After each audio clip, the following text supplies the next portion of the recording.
హరే కృష్ణ. భగవద్గీత ప్రవచనాన్ని విచ్చేసిన భక్తులందరికీ స్వాగతం. అందరికీ నా నమస్కారములు. ముందుగా మనము మంగళాచరణ ప్రార్థనలతో ప్రారంభిద్దాము. ఓం అజ్ఞానతిమిరాంధస్య జ్ఞానాంజనశలాకయ చక్షురున్మిళితం యేన తస్మై శ్రీగురవే నమః.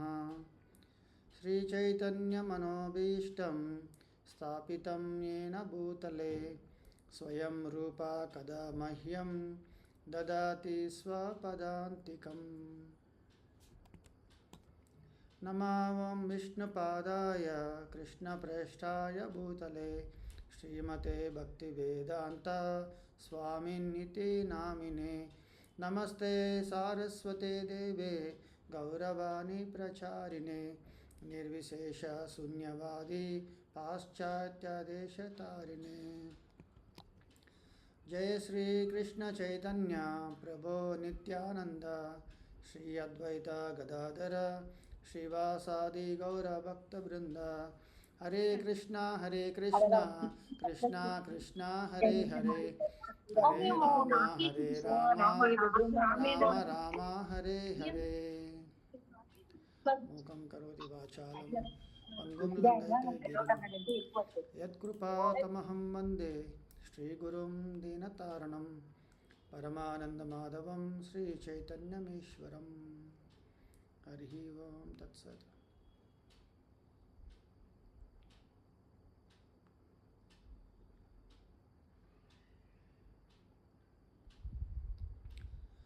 ఓం నమో భగవతే వాసుదేవాయ. ఓం నమో భగవతే వాసుదేవాయ. ఓం నమో భగవతే వాసుదేవాయ. హరే కృష్ణ. ఈరోజు మనము భగవద్గీత యథాతథము 10వ అధ్యాయము భగవద్విభూతి. ఈ అధ్యాయము మన భక్తి యోగము అంటే భగవద్గీతలో 7 నుంచి 12 అధ్యాయాలు భక్తి యోగము కింద వస్తుందన్నమాట. అందులో రాజగుహ్య యోగము చెప్పాక దేవాది దేవుడు శ్రీకృష్ణ భగవానుడు నేను ఈ యొక్క అధ్యాయంలో కూడా పరమ గుహ్యమైన నా దివ్య ఐశ్వర్యములు, మహోన్నతమైన వైభవోపేతమైన ఐశ్వర్యముల గురించి నీకు వివరిస్తాను అని అర్జునుడు చెప్తారన్నమాట. అర్జునుడు ఈ అధ్యాయంలో ఒక విశిష్టత ఏంటంటే కృష్ణుడు తన యొక్క దివ్యత్వం గురించి వివరించిన తర్వాత అర్జునుడు పరం బ్రహ్మ పరం ధామ పవిత్రం పరమం భవాన్ పురుషం శాశ్వతం దివ్యం ఆదిదేవం అజం విభుం ఇలాగ స్తుతించాడనమాట. మనమందరం కూడా ఇప్పుడు గుడికి వెళ్ళినప్పుడు భగవంతుని దండం పెట్టుకుంటాము.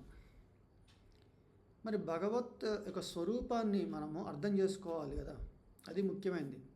ఇక్కడ పరం బ్రహ్మ, నీవు దేవాది దేవుడవు, పరం ధాముడవు, పరమ పవిత్రుడవు, పరతత్వము, శాశ్వతుడవు, దివ్యుడవు, ఆది పురుషుడవు, అజుడవు, విభుడవు. ఇట్లాంటి భగవంతుడి యొక్క నామ రూప గుణ లీల వీటి గురించి మనకు అవగాహన ఉందనుకోండి, మనం దర్శనం చేసుకున్నప్పుడు ఒక భావంతో చేసుకుంటాం అనమాట. ఆయన కీర్తిస్తాం అనమాట, ఆయన గుణగణాలని కీర్తిస్తాం అనమాట. అందుకని మనం కొన్ని అయినా సరే భగవద్గీత కానీ భాగవతం కానీ లేదా ఏదైనా పురాణాలు ఇతిహాసాల నుంచి మనం విన్న కొన్ని భగవత్ యొక్క రూపాన్ని గురించి కానీ ఆయన లీలల గురించి కానీ మనం స్మరణ చేసుకోగలిగితే మన భగవద్ దర్శనం చాలా హృదయపూర్వకంగా మనం చేసుకోగలుగుతాం అన్నమాట. అది మనం ఒక అర్థం చేసుకోవాలి. మనం పోయిన వారము అర్జునుడు కృష్ణుడిని ప్రాధేయపడ్డాడనమాట. ఓ జనార్దన, నీ యోగ విభూతిని దయతో తిరిగి సమగ్రముగా వివరించము. అంటే భగవంతుడి యొక్క విభూతులని సంపూర్ణంగా తెలుసుకోవాలన్న ఒక ఉత్సుకత అనమాట అర్జునుడికి. అంటే భక్తుడి యొక్క లక్షణం ఏంటంటే భగవంతుడి గురించి తెలుసుకోవాలని. మనం ఎప్పుడైతే ఎవరినైనా ప్రేమిస్తామో, వాళ్ళు ఆరాధిస్తామో, సో వాళ్ళ గురించి సంపూర్ణంగా తెలుసుకోవాలనుకుంటాము. ఒక ఉదాహరణ చెప్పాలంటే, మనకి ఎప్పుడైనా ఒక ప్రైమ్ మినిస్టర్ కానీ కొత్తగా ఎన్నుకోబడిన లేదా ప్రెసిడెంట్ కానీ ఎన్నుకోబడంగానే వెంటనే న్యూస్ పేపర్లో వాళ్ళ క్లుప్తంగా వాళ్ళ చరిత్ర గురించి రాస్తారు. వాళ్ళ ఏ ఏ యొక్క శాఖల్లో వాళ్ళు ఇదివరకు పనిచేసి ఇటువంటి ఉన్నత స్థితికి చేరుకున్నారు, ప్రజల మన్ననలు వాళ్ళ పొందారు, ప్రజల యొక్క అధికమైన ఓటు వాటిని సంపాదించి వాళ్ళు ఎలాగ జనరంజకంగా పాలించగలుగుతారు అని మనకు చెప్పడానికి వాళ్ళ గురించి వివరిస్తారన్నమాట. అందరూ చాలా ఉత్సాహంగా, ఈయన ఇంత గొప్పవారా తెలుసుకున్నప్పుడు ఆయన గురించి ఒక భావం అనేది ఏర్పడుతుంది. సో ఇక్కడ భక్తుడికి ఈ యొక్క సంపూర్ణ సృష్టిని చూస్తున్నప్పుడు ఈ సృష్టికి మూలకర్త ఎవరు, సృష్టికర్త, ఈ సృష్టి నడిపిస్తున్నది ఎవరు, వీటి గురించి ఆయన తెలుసుకోవాలనుకుంటాడు. ఎలా నడుస్తుంది సృష్టి అసలు? ఇప్పుడు సైంటిస్టులు కూడా ఇదే చేస్తున్నారు. మూన్ మీద ఏముంది, చంద్రుడి పైన లేదా మార్స్ పైన ఏముంది, బట్ అక్కడ జీవరాశులు ఉన్నాయా, అక్కడ జీవించగలిగే ఒక వాతావరణం ఉందా, దాని గురించి ఎంతో ఇస్రో లేకపోతే నాసా వీళ్ళందరూ కూడా చాలా రకరకాల దేశాలు వాళ్ళు తెలుసుకోవాలని చాలా ఉత్సాహంతో ఉన్నారు. కానీ ఈ యొక్క సృష్టిని నిర్మించిన దేవాది దేవుడు శ్రీకృష్ణ భగవానుడు స్వయంగా ఈ యొక్క అధ్యాయం మనకు వివరిస్తున్నారు అన్నమాట. ఎలా జరిగింది, నా యొక్క ఐశ్వర్యాల విభూతులు ఏంటి ఇక్కడ అని. అందుకే అర్జునుడు ఏమన్నారంటే, ఎంత అధికముగా శ్రవణము చేసినచో అంత అధికముగా నీ వచనామృతమును ఆస్వాదించగోరినందున నిన్ను గూర్చి ఎంత శ్రవణము చేసిన తృప్తి కలుగుటలేదు. అంటే వినగా అంటే ఏదో అంటారు చూసారండి, మనము చేదు ఏదన్నా వేప చేదుని తినగా తీయగా ఉంటుందన్నారు. అలాగే ఎప్పుడైనా మన హరినామాన్ని మొదట మనం జపం చేస్తున్నప్పుడు కొంచెం ఇబ్బందిగా ఉంటుంది. అంటే రుచి అనేది తెలియదు అనమాట మనకి. ఏదో కష్టంగా నేను వింటున్నాను, ఒక 10 నిమిషాలు వినంగానే నాకు ఇంకా అంత స్థిరత్వంగా ఉండవు అనమాట. కానీ మనం ప్రతిరోజు మంగళారతి అంటే ఉదయాన్నే ప్రాతకాలమున మనం శుచిగా స్నానం చేసి హరినామ స్మరణ చేస్తున్నాం అనుకోండి, అలాగే భగవంతుడి యొక్క ఉపదేశం భగవద్గీతని మనం చదువుతూ ఉంటే ఇక్కడ ఏం చెప్తున్నారంటే వచన అమృతమును అప్పుడు మనం ఆస్వాదించవచ్చు అనమాట. అంటే అర్జునుడికి కలిగిన ఆ యొక్క అనుభూతిని మనము కూడా పొందాలి అంటే మనలో ఒక శ్రద్ధ అనేది ఏర్పడాలి. అంటే భగవంతుడి గురించి నేను సమగ్రముగా తెలుసుకోవాలి, అందుకే నేను భగవద్గీత చదవాలి. నేను చాలామంది యూత్ ఇట్లాగా మామూలుగా పిల్లలు అంటే కొంతమంది సైన్స్గా చెప్పుకోవాలనుకుంటారు. ఇదివరకు నేను కాలేజీలో టీచింగ్ చేసినప్పుడు కూడా మనము ఎన్నో బుక్స్ చదివాము కదా, చాలా కష్టమైన బుక్స్ అవి, ఎగ్జామ్స్ రాస్తున్నాము. బట్ ఒక్క పుస్తకము బిట్స్ ప్లానీలో ఉన్నప్పుడు ఒక్క పుస్తకం భగవద్గీతని మాత్రము ఎందుకు నిర్లక్ష్యం చేస్తున్నాము? శాస్త్రాలు ఘోషిస్తున్నాయి, ఆచార్యులు ఎంతోమంది మహర్షులు మన పునీతమైన యొక్క దివ్య లేకపోతే ఇంకా చూసారంటే హోలీ ప్లేస్ మన భారతవర్షము, భారతఖండము, అటువంటి ఈ సనాతన ధర్మానికి నిలయమైన ఈ ప్రదేశంలో మనం జన్మ తీసుకొని భగవద్గీత యొక్క ప్రాముఖ్యతని అర్థం చేసుకోకుండా దాని మీద మనం నిర్లక్ష్య భావం ఉందన్నమాట. అందుకే ఇన్ని పుస్తకాలు చదివినా కూడా కలగని తృప్తి, కలగని మనకు తీరని ఆకాంక్షల్ని భగవద్గీతను చదివినంత మాత్రాన ఇక్కడ అర్జునుడు చెప్తున్నారు, ఎంతో ఆస్వాదిస్తున్నాను కృష్ణ నీ యొక్క గురించి చెప్పినప్పుడు, ఆ శ్రవణం చేసినప్పుడు. సో ఎంత అధికంగా విన్న కొద్దీ అంత అధికంగా ఆస్వాదిస్తూ ఎంత శ్రవణం చేసినా తృప్తి కలగట్లేదు అన్నారు. ఇక్కడ మీరు అనొచ్చు, ఇక్కడ కూడా తృప్తి కలగట్లేదు కదా అని. కానీ ఇక్కడ తృప్తి కలగట్లేదు ఏంటంటే భగవంతుడు అనంతమైన దివ్యత్వము, ఆయన దివ్య ఐశ్వర్యములు అవన్నీ ఎంత విన్నా కూడా మనం ఇంకా వేరే వాటికి మనం వెళ్ళము. అది అర్థం చేసుకోండి మీరు. తృప్తి కలగలేదు అంటే ఓన్లీ భగవంతుడి గురించే అహర్నిశలు అంటే ప్రతి నిత్యము ఒక నిమగ్నమై ఉంటాడనమాట ధ్యానంలో, ఆయన ఉపదేశం చదువుతూ. ఇంకా మరలా వేరే ఒక డిస్ట్రాక్షన్స్ అనేది ఉండవు. అది ఒక సనాతన ధర్మం గురించి చెప్పచ్చు. అదే మనము బాహ్యమైన అంటే భౌతికమైన వస్తువుల మీద మనం ఎప్పుడైనా తృప్తి కలగలేదంటామో ఒకదాని నుంచి ఇంకోదాని నుంచి ఇంకోదానికి వెళ్తాము. అంటే దాని అర్థమైంది ఈ తృప్తి కలగలేదు అంటే ఆకర్షణ అనేది కోల్పోయి వేరే వాటి మీద మనకు ఏర్పడుతుంది. కానీ ఇక్కడ భగవంతుడి గురించి విన్నప్పుడు తృప్తి కలగలేదు అంటే ఆకర్షణ పెరుగుతుంది. అదే చెప్తున్నారు, నేను ఆస్వాదిస్తున్నాను, వచ్చిన అమృతాన్ని ఆస్వాదిస్తున్నాను అన్నారు. సో ఇది మనం ఇక్కడ బాగా అర్థం చేసుకోవాలి. అందుకే ఈ భగవద్గీతని మనం చాలా మనం హృదయపూర్వకంగా మనము అర్థం చేసుకోవాలి అని ఎవరైతే సంకల్పం చేసుకుంటారో వాళ్ళ జీవితం మాత్రం ధన్యమవుతుందన్నమాట. సో ఈరోజు మనం 19వ ఒక శ్లోకం నుంచి మనం తెలుసుకుందాము. ఓకే. శ్రీ భగవానువాచ హంతతే కథయిష్యామి దివ్య హత్యా విభూతయ ఆత్మ విభూతి ప్రాధాన్యత కురు శ్రేష్ఠ నాస్త్యంతో విస్తరస్య మే. నిమిషం అండి.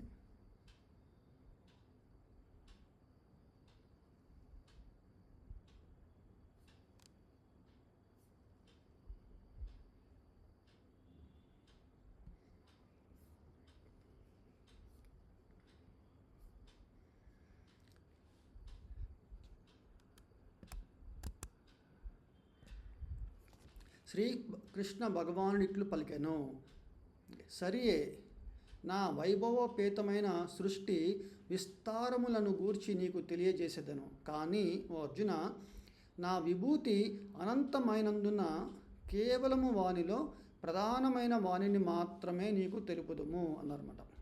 అంటే ఇక్కడ అర్థం చేసుకోండి, మనము ఇక్కడ హంతతే కథయిష్యామి. ఓకే, అర్జున, నువ్వు కోరినట్లుగా నేను నా వైభవోపేతమైన సృష్టి విస్తారములు చెప్తాను, తెలియజేస్తాను. ఓకే, అంటే ఇక్కడ ఆత్మ విభూతయ అన్నారు. అంటే కృష్ణుడి యొక్క విభూతులను దివ్యమైనవి, వాటిల్లో ప్రాధాన్యత అన్నారు. ప్రాధాన్యత అంటే చాలా అనంతమైన ఈ ఆత్మ విభూతులను నేను విస్తారంగా చెప్పగలను, కానీ వాటిల్లో ప్రాధాన్యమైనవి మాత్రమే నేను ఇక్కడ వివరిస్తాను. ఎందుకంటే నా అనంతమైనవి అంటే ఇక కురుక్షేత్ర సంగ్రామంలో కృష్ణుడు చెప్పుకుంటూ పోతే ఇక ఈ 45 నిమిషాల్లో భగవద్గీతని ప్రస్తావించారని చెప్పారు ఆచార్యులు. అంటే యుద్ధము జస్ట్ ఆరంభిస్తున్నారు, అప్పుడు అర్జునుడు భిన్నుడై అంటే తను కొంచెం మోహితుడై ఉన్నారు. సో కృష్ణుడు భగవద్గీతని బోధించారు, ఉపదేశించారు. సో ఈ 45 నిమిషాల్లో కృష్ణుడు ఇక్కడ ప్రాధాన్యమైన వాటిని గురించి మాత్రమే వివరిస్తున్నారు అని అర్థం చేసుకోవాలి. ఇక్కడ భగవంతుడు అన్న పదానికి మళ్ళీ మనం గుర్తు తెచ్చుకుందాము. విష్ణు పురాణంలో ఈ శ్లోకం చెప్పారండి. నేను ఆల్రెడీ ఇందాక వాట్సాప్లో పోస్ట్ చేశాను, మళ్ళీ మీకు అందరికీ అర్థం కావడానికి ఒకసారి మనం చెప్పుకుందాము. ఐశ్వర్యస్య సమగ్రస్య వీర్యస్య యశస్శ్రియః జ్ఞాన వైరాగ్యయోశ్చైవ సన్నం భగ ఇతింగన. ఈ భగవంతుడు, భగవాన్ అనొక శబ్దం అనమాట. భగ అంటే ఐశ్వర్యము, వత్ అంటే సంస్కృతంలో వత్ అనే శబ్దం చెప్పినప్పుడు ఎవరైతే పొంది ఉన్నారో వారిని చెప్తారన్నమాట. ఓకే, ఇప్పుడు రూపవాన్, గుణవాన్, బలవాన్ ఇలాంటి పదాలు మనం చెప్పినప్పుడు అంటే బలవంతుని బలవాన్ అని ఇట్లా. అలాగే భగ అంటే ఒక ఐశ్వర్యము, భగవాన్. సో భగవాన్ అన్న ఒక శబ్దంకి అర్థం ఏంటంటే విష్ణు పురాణంలో సమగ్రమైన ఐశ్వర్యములు కలిగిన వాడు. అంటే ఎటువంటి ఐశ్వర్యములు అంటే ఇక్కడ చెప్తున్నారు, వీర్యము అంటే బలము, అత్యధిక బలము. యశస్సు అంటే కీర్తి ప్రతిష్ట. ఓకే, శ్రీ అంటే సౌందర్యము, జ్ఞానము, వైరాగ్యము. ఓకే, తర్వాత అధికమైన బలము, ధనము, ఐశ్వర్యము. ఇట్లాగా 6 షోడశ లేకపోతే మన జనరల్గా అందరూ చెప్తారంటే షడైశ్వర్య పూర్ణ అంటారు. షడ ఐశ్వర్య అంటే 6 ఐశ్వర్యములు కలిగి పూర్ణముగా సంపూర్ణముగా కలిగిన ఎవరైతే ఉన్నారో వాళ్ళని భగవంతుడు అంటారు. ఇది మనము మహాభారతంలో కానీ భాగవతంలో కానీ శ్రీకృష్ణుడి గురించి మనం తెలుసుకున్నప్పుడు ఆయన పూర్తి లీలల్లో ఈ 6 ఐశ్వర్యాలు ఎక్కడ మనకి మనం ప్రస్తావన తీసుకురావచ్చు అనే తెలుసుకోవచ్చు మనము. అంటే దీని గురించి మనం తర్వాత వివరంగా చెప్పుకుందాము. మనకి జన్మాష్టమి త్వరలో రాబోతున్నది. సో అప్పుడు కొన్ని సెషన్స్ స్పెషల్గా కృష్ణుడి గురించి మనం అర్థం చేసుకోవడానికి ప్రయత్నం చేద్దాము. సో ఈరోజు ఇక్కడ కృష్ణుడు అంటున్నారు, ఓ అర్జున, నా యొక్క విభూతి అనంతమైనందువలన కేవలము వానిలో ప్రధానమైన వాటిని మాత్రమే నీకు తెలుపుదామన్నారు. సో ఇప్పుడు వాటి గురించి మనం తెలుసుకుందాం.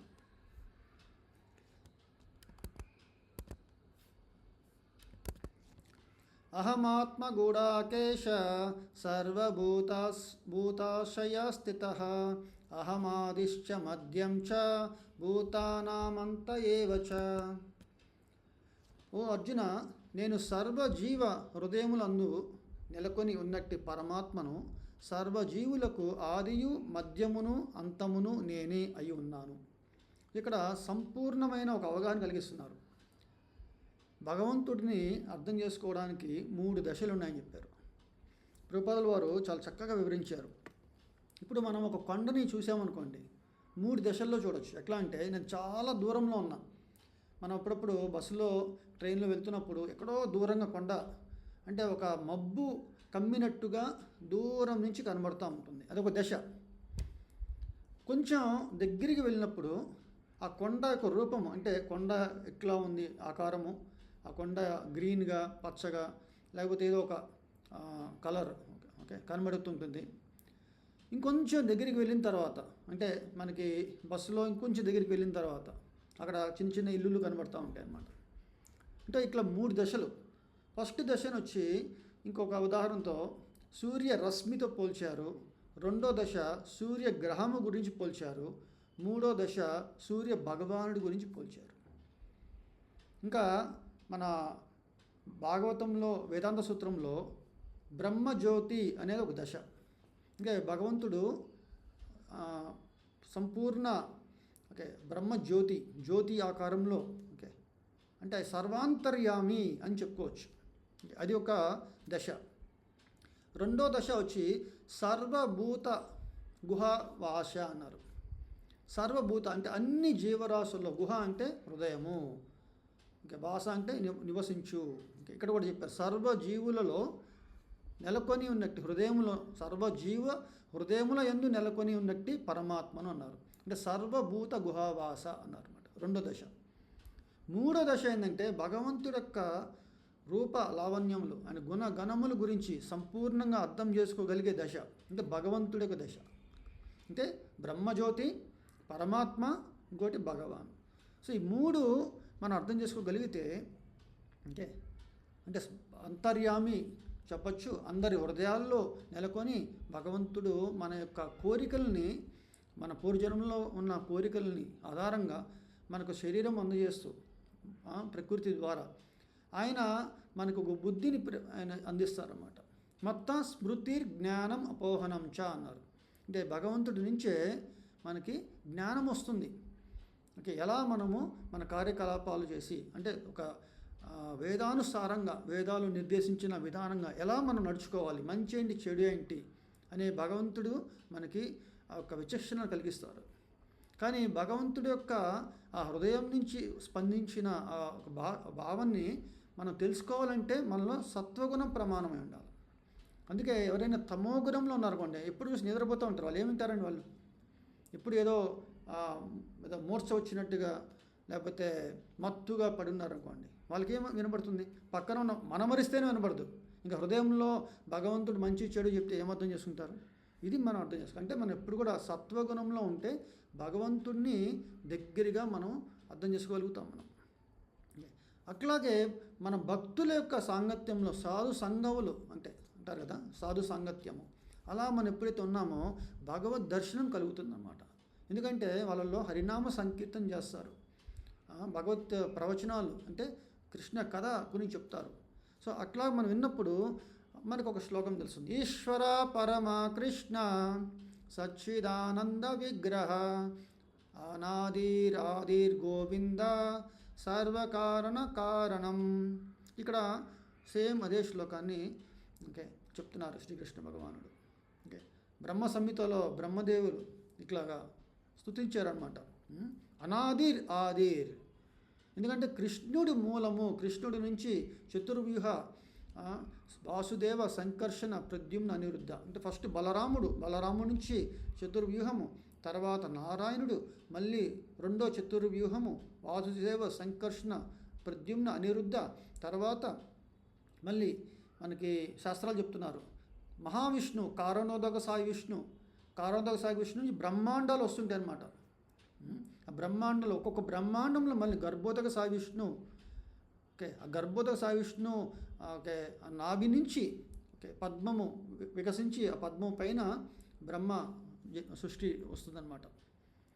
అట్లాగే మళ్ళీ గర్భోదక సాయి విష్ణు నుంచి అంత సృష్టిని అంతర్యామిగా క్షీరోదక సాయి విష్ణు ఉంటారన్నమాట. త్రిమూర్తులు అంటారు చూసారండి, బ్రహ్మ విష్ణు మహేశ్వరులు. ఎవరంటే బ్రహ్మదేవుడు గర్భోదక సాయి విష్ణు నాభి నుంచి జనించిన పద్మ మీద ఆయన ఉద్భవిస్తారు.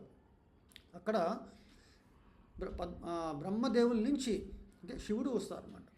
అంటే శివుడు బ్రహ్మదేవుడి నుంచి వచ్చారు అని ఇక్కడ శివుడు బ్రహ్మదేవుడికి సమస్య ఏంటి చెప్పాలంటే, బ్రహ్మదేవుడు జీవతత్వము కానీ శివుడు జీవతత్వం కాదు. మనకు ఒక క్లాసులో కూడా చెప్పుకున్నాము, శివకేశవులకు భేదము లేదు. అట్లా అంటే పెరుగు పాలు ఉదాహరణ చెప్పారన్నమాట. పాలు వచ్చి విష్ణువు ఎప్పుడైతే తోడు వేస్తే అంటే ఒక ప్రకృతితో మిళితమై ఉన్న ఒక ఒక దాని ఏమంటారంటే ఒక ఆర్డినేటర్, ఓకే, ఒక కంట్రోలర్, ఓకే, అట్లాంటి యొక్క దివ్య పురుషుడిగా మనము శివతత్వాన్ని గురించి చెప్పుకోవాలి. ఓకే, సో ఇక్కడ మనకి ఒకే ఒక విధానం అర్థం చేసుకోవాలంటే సృష్టి స్థితి లయ అని 3 ఉన్నాయన్నమాట. ఓకే, ఈ సృష్టి మూల సృష్టి చేస్తుంది ఎవరంటే మహావిష్ణువు నుంచి వస్తుంది. గర్భోదక సాయి విష్ణు నుంచి వచ్చి మళ్ళీ బ్రహ్మదేవులు సృష్టిస్తున్నారు. అంటే రెండో సృష్టి చేస్తారన్నమాట ఎవరు, బ్రహ్మదేవుడు, ఈ 14 భువనాలని. మళ్ళీ అక్కడి నుంచి శివుడు ఉద్భవించినప్పుడు ఎట్లా అంటే ఇప్పుడు దశరథ మహారాజు నుంచి రాముల వారు పుట్టారు. ఇప్పుడు మనం రాముల వారిని దేవుడు కొలుస్తాము, దశరథ మహారాజుని ఏం చెప్తాము, ఓకే శ్రీరామచంద్రమూర్తి ఆయన ఒక తండ్రి అని చెప్తాము. ఓకే, లేకపోతే కృష్ణుడు వసుదేవుని జన్మించారు, ఓకే, దేవకి వసుదేవులకి. కానీ దేవుడు కూడా తన యొక్క భక్తుల నుంచే వస్తారు. సో అట్లాగా మనము శివుడు ఉద్భవించారు బ్రహ్మ నుంచి. అండ్ ఇక్కడ ఏం చెప్తున్నారు, గర్భోదక సాయి విష్ణు నుంచి మళ్ళీ క్షీరోదక సాయి విష్ణు వచ్చారు. అంటే ఒక ఎక్స్పాన్షన్ అనమాట. ఒక క్షీరోదక సాయి విష్ణు శ్వేతద్వీపంలో ఉంటారు, కైలాసంలో శివుడు, సత్యలోకంలో వచ్చి బ్రహ్మదేవులు. వీళ్ళ ముగ్గురు సృష్టి స్థితి లయము చేస్తున్నారు అనమాట. సో వీటన్నిటికీ మూలం ఎవరు అంటే ఇక్కడ ఆది మధ్యము అంతము నేనే అయి ఉన్నాను. సో ప్రభుపాదుల వారు ఈ శ్లోకం గురించి చాలా వివరంగా చెప్పారన్నమాట. మనం అర్థం చేసుకోగలిగితే మూలతత్వం కృష్ణ యొక్క తత్వాన్ని ఆచార్యులు చాలా గొప్పగా ప్రస్తావించారు. అందరూ మీరు హరే కృష్ణ మంత్రంలో హరే కృష్ణ కృష్ణ కృష్ణ హరే హరే, హరే రామ రామ రామ హరే హరే. అదేంటి మీరు ఫస్ట్ రాము చెప్పాలి కదా, తర్వాత కదా కృష్ణ అని కొంతమంది అడుగుతూ ఉంటారు. ఇప్పుడు మనం డిసెంబర్ జనవరి ఈ రెండిట్లో చెప్తే డిసెంబర్ వచ్చి 2025 చెప్పినప్పుడు ముందు వచ్చింది, తర్వాత జనవరి వచ్చింది. 2026 చెప్పుకున్నప్పుడు జనవరి ముందు వస్తుంది, తర్వాత డిసెంబర్ వస్తుంది. అంటే ఇది ఒక క్యాలెండర్లో ఈ చతుర్యుగాలు దివ్య యుగం అనమాట. సత్యయుగము, త్రేతాయుగము, ద్వాపర, కలియుగం నడుస్తూ ఉంటాయి. మరి ఇప్పుడు ఏ యుగంలో కృష్ణుడు వచ్చారంటే ద్వాపర యుగంలో మనం చెప్తాము. రాముల వారు ఎప్పుడు వచ్చారంటే త్రేతాయుగంలో వచ్చారు. సో ఈ యొక్క చతుర్వ్యూహంలో ఎవరు ఫస్ట్ మనం చెప్పాలంటే ఓకే రాముల వారు త్రేతాయుగంలో, తర్వాత కృష్ణుడు వచ్చారు. కానీ మొత్తం సృష్టి నుంచి చూసినప్పుడు ఎవరు ఫస్ట్? సో అలాగ మనం కూడా అర్థం చేసుకోవాలి. ఇంకా చాలా రకరకాల భాష్యాలు చెప్తున్నారు ఆచార్యులు మనకి. ఓకే, సో బ్రహ్మ యొక్క ఒక దినములో, ఓకే ఆయన యొక్క ఒక దినములో మనకి సహస్రయుగ అన్నారు. అంటే సహస్ర దివ్య యుగాలు చూసుకున్నప్పుడు దాంట్లో ఒక రోజు శ్రీకృష్ణ భగవానుడు స్వయం బ్రహ్మ, అంటే స్వయం భగవాన్ అన్నారు, పరబ్రహ్మ. సో అట్లా ఆయన ఇక్కడ అవతరించిస్తారనమాట. ఓకే, సో అప్పుడు మనకి కృష్ణుడి గురించి, తత్వం గురించి అర్థం కావడానికి అందరు ఆచార్యులు చెప్తారు, భగవంతుడు నేనే సంపూర్ణ భగవంతుడిని, స్వయం భగవంతుడిని, కృష్ణస్తు భగవాన స్వయం అని నేనే అని ఆయన చాటించి చెప్పడానికి దానికి ఎన్నో లీలల్లో మనకు తెలుస్తుంది అన్నమాట. ఓకే, సో 21 శ్లోకం ఉంది. ఈ శ్లోకాలు కొంచెం మనము ఉచ్చారణ చేద్దాము. ఆదిత్యానాం అహం విష్ణోర్ జ్యోతిషాం రవిరంశుమాన్ మరీచిర్ మరుతాం అస్మి నక్షత్రానాం అహం శశి. సో ఈ యొక్క శ్లోకంలో ఆదిత్యులలో నేను విష్ణువును, తేజస్సులలో ప్రకాశమానమైన సూర్యుడను, మరుత్తులలో మరీచిని, నక్షత్రములలో చంద్రుడను అయి ఉన్నాను. అంటే ఇక్కడ చూడండి, అదితి కశ్యప ప్రజాపతి వాళ్ళకి 12 పుత్రులలో అంటారు, ఆదిత్యులు అంటారు వాళ్ళని, వాళ్ళ ఇంద్రుడు కూడా. అలాగే విష్ణువు కూడా ఉరుక్రమ అంటే వామన, విష్ణువు కూడా ఆదిత్యుల కింద అనమాట, 12 మంది. అలాగే బాగా ప్రకాశవంతమైన తేజస్సు ఉన్న ఏంటంటే సూర్యుడు. ఓకే, మనకి బ్రహ్మ సంహితలో కూడా చెప్పారన్నమాట. ఓకే, అశేష తేజ అన్నారు, రాజా సమస్త సురమూర్తి అశేష తేజ. అంటే సూర్యుడు యొక్క నుంచి వచ్చే వెలుగు, ఓకే, అంటే ఒక అగ్ని గోళంలాగా చెప్తాం కదండి, ఆ అగ్ని గోళము సూర్యుడు యొక్క తేజస్సు అనంతమైనదన్నమాట. ఎక్కడి నుంచి వస్తుంది ఇదంతా మనకి శాస్త్రాల్లో చెప్తున్నారు. బ్రహ్మజ్యోతి యొక్క నుంచి సూర్యుడి యొక్క రిఫ్లెక్షన్ జరుగుతుంది. సూర్యుడి నుంచి రిఫ్లెక్షన్ వచ్చి మనకి చంద్రుడి మీద పడుతుంది. అందుకే చంద్రుడు చాలా చాలా తేజస్సు ఉంటుంది. ఎలా అంటే చాలా కూల్గా అన్నమాట చంద్రుడు. ఓకే, చాలా హీట్ ఎక్కువ మనకి కాంతితో కనబడేది సూర్యుడు. సో ఈ మూలం ఎక్కడి నుంచి వస్తుందంటే మనకి బ్రహ్మజ్యోతి నుంచి సూర్యుడి నుంచి చంద్రుడు, అలా మనం అర్థం చేసుకోవాలి. ఇది మన శాస్త్రాలు చెప్తున్నారు. మరుత్తులలో ఇట్లాగా మరుస్తున్నారు చాలామంది, దానిలో మరీచి. నక్షత్రములు అంటే నక్షత్రానాం అహం శశి అని చెప్పారు ఇక్కడ. సో ప్రభుపాదుల వారు అన్నారు, మనకు స్టార్ అంటే సెల్ఫ్ ఎఫల్జెంట్, స్వయం ప్రభ కలిగి ఉన్నవి నక్షత్రాలు అంటారు. కానీ భగవద్గీతలో కృష్ణుడు ఏం చెప్తున్నారంటే, సూర్యు యొక్క రశ్మిని రిఫ్లెక్షన్ చేసేది చంద్రుడు మనకు తెలుసు. నక్షత్రములలో చంద్రుడు అన్నప్పుడు అన్ని నక్షత్రములు కూడా సూర్యరశ్మిని మాత్రమే అవి రిఫ్లెక్షన్ చేస్తుంది అని అర్థం చేసుకోవాలి. అంటే మన ఆకాశంలో చూస్తున్న ఎన్నో నక్షత్రాల మధ్యలో దేదీప్యంగా చంద్రుడు కనబడుతున్నారు. అంటే అన్ని నక్షత్రాలు చంద్రుడు ఎట్లాగైతే మనం అర్థం చేసుకున్నామో అట్లాగే నక్షత్రాలు కూడా.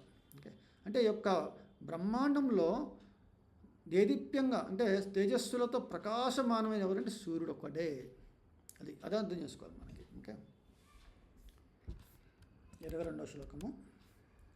వేదానాం సామవేదోస్మి దేవానామస్మి వాసవః ఇంద్రియాణం మనశ్చాస్మి భూతానామస్మి చేతన. వేదములలో నేను సామవేదమును, దేవతలలో స్వర్గాధిపతి అయిన ఇంద్రుడను, ఇంద్రియములలో మనస్సును, జీవుల యందలి చేతనమును అయి ఉన్నాను. సో ఇక్కడ మనం అర్థం చేసుకోవాల్సింది, మళ్ళీ కృష్ణుడు ఏం చెప్పారండి ఇందాక, నా యొక్క వైభవోపేతమైన విభూతులు అనంతమైనవి, వాటిలో ప్రధానమైనవి మాత్రమే నేను ఇక్కడ వివరిస్తానన్నారు. సో వేదాలు చతుర్వేదాలు అంటారు మనకి, ఋగ్వేదము, యజుర్వేదము, సామవేదము, అథర్వవేదము. ఇందులో సామవేదము ఎంతో హృదయరంజకంగా, అంటే భగవంతుడు ఆయన గుణాలను కీర్తిస్తూ ఉండే సామవేదంని ఆయన ముఖ్యంగా చెప్తున్నారు అన్నమాట. అలాగే దేవతల్లో 3 దేవతలు ఉన్నారు. ఆ దేవతల్లో స్వర్గాధిపతి అయిన ఎవరంటే ఇంద్రుడు. సో గొప్పగా ఆయన అందరికీ చక్రవర్తి. అందుకని శ్రీకృష్ణుడు అని ఏమన్నారు, నేను ఇంద్రుడను. అలాగే మన శరీరంలో పంచ జ్ఞానేంద్రియాలు, పంచ కర్మేంద్రియాలు ఉన్నాయి. ఈ ఇంద్రియాలన్నిటినీ ఒక తాటి మీద తీసుకొచ్చేది మనస్సు.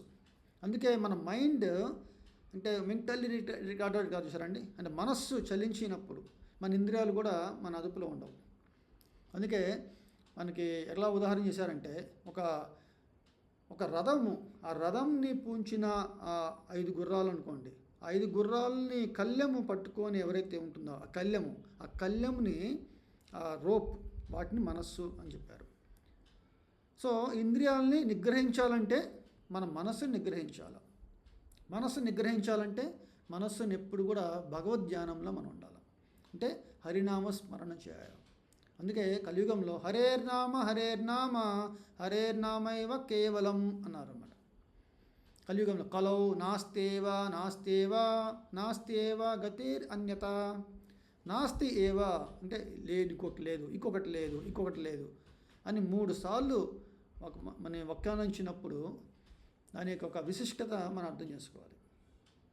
అందుకే ఇక్కడ కృష్ణ భగవానుడు చెప్తున్నారు, ఇంద్రియములలో నేను మనస్సును. ఇంకొక శ్లోకంలో మనస్సష్టాని ఇంద్రియాని అని చెప్పారు కృష్ణ భగవానుడు. అంటే మనస్సు షష్టాని ఇంద్రియాలు అంటే ఇంద్రియములు 5, 6 మనస్సు కూడా ఒక రకమైన, అంటే ఆ ఇంద్రియాలన్నింటినీ అధిపతి అయిన మనస్సుని కూడా షష్ట అంటే 6 ఇంద్రియముల్లో మనస్సుని అని ఇంకొక ఉదాహరణ కూడా చెప్పారు. అలాగే జీవులు అందరిలో చేతనము. ఇప్పుడు మన శరీరం ఉంది, ఈ శరీరం మొత్తం కలిపి జీవుడు అంటాము. అంటే జీవుడు అంటే ఆత్మ ప్లస్ ఒక శరీరము. మరి జీవులలో చేతనము కలిగించేది ఎవరు? మనము అంటే చేతనం అంటే మనము ఆత్మస్వరూపం అన్నమాట. సో అందుకే ఈ యొక్క దేహములో జీవములో చేతనమే నేను అని చెప్పేసి భూతానమస్మి చేతన అని చెప్పారు అన్నమాట. 23వ శ్లోకము. రుద్రాణం శంకరశ్చాస్మి విత్తేషో యక్ష రక్షసాం వసూనాం పావకశ్చాస్మి మేరు శిఖరినామహం. రుద్రులందరిలో నేను శివుడను. మనకి బ్రహ్మదేవుల నుంచి ఇందాక మనం చెప్పున్నాం కదండి, శివుడు ఉద్భవించారని. ఇక్కడ శాస్త్రాల్లో 11 మంది రుద్రులు వచ్చారన్నమాట. అంటే ఒక్కొక్క లీలలు కొన్ని ఉన్నాయి, అంటే లయం చేయడానికిలో ఒక బాధ్యత అన్నమాట. అందరిలో ముఖ్యుడు ఎవరంటే శివుడు.